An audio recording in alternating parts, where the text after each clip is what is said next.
have a 10-year-old son who loves to play chess, but being that he's only 10, he has difficulty playing against his dad. I'm sure it's not going to be long before he overtakes me, but for now, we use a chess app which has a feature to balance the odds. When we begin a new game, I start with both knights already removed. This feature levels the playing field and takes away the inherent advantage that my age provides.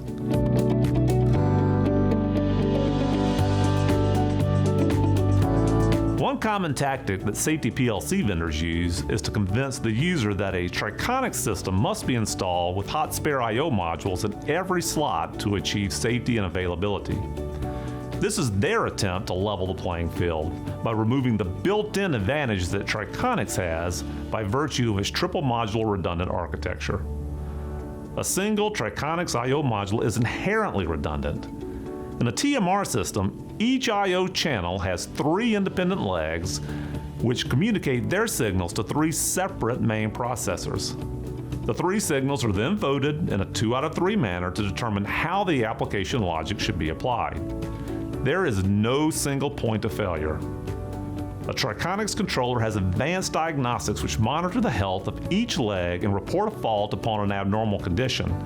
But it's important to note that the module continues to operate though it is reported a fault. In fact, each I/O module can tolerate up to 2 faults without shutting down the process, allowing up to 72 hours for the module to be replaced. It is true that all Triconex systems contain hot spare slots, but the purpose of this slot is not to increase safety nor maintain SIL 3 operation. It is to facilitate online module replacement. Let me repeat, a hot spare module is not required to meet SIL 3 operation nor achieve fault tolerance.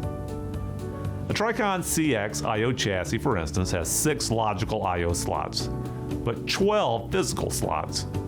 If a module in slot 1 detects a fault, it continues to operate. But a new module can be inserted into the hot spare slot and it will become the new active module. The faulted module can then be safely removed and returned for service. The switchover is automatic. There is no disruption to the wiring, the logic, the communication to external devices, nor the field I/O. Continuous safe operation is the hallmark of a Triconex TMR system. Sometimes, changing a single word can alter the meaning of a statement. One frequent claim that our competitors make is that they can operate in SIL 3 even in single mode. Now, this statement is either a misunderstanding on their part or a play on words in an attempt to mislead. What they really mean is they can operate with only a single module. Let's make sure we differentiate between a single module and single mode. Single mode means that only one I/O leg internal to a module is operating without faults. Now, most of our competitors use a 1 out of 2 architecture, but a man with 2 clocks can't be sure what time it is. When a 1 out of 2 system degrades to 1 leg, it must go to a fail-safe state. They also say that they can operate in single mode without any time restrictions nor have any degradation modes. Now, this is a direct reference to Triconex's 72-hour restriction to run it in single mode. Again, this is an attempt to position a Triconex strength as a weakness. Think about this for a minute. If a vendor really could operate in single mode with no time restrictions in SIL 3, why would they have bothered to develop a redundant leg in the first place? Triconex can operate for 72 hours in single mode due to our superior diagnostics, with the 72 hours being the mean time to repair. A 1 out of 2 system can't operate in 72 hours in single mode. In fact, they can't even operate for 72 seconds. When they experience a single fault, they go to a fail-safe state immediately. This is because they no longer have the hardware fault tolerance required. What do we mean by this? Hardware fault tolerance is the number of faults a module can tolerate and still operate. As a simple example, a twin-engine plane has a hardware fault tolerance of 1, but a single-engine plane has a hardware fault tolerance of 0.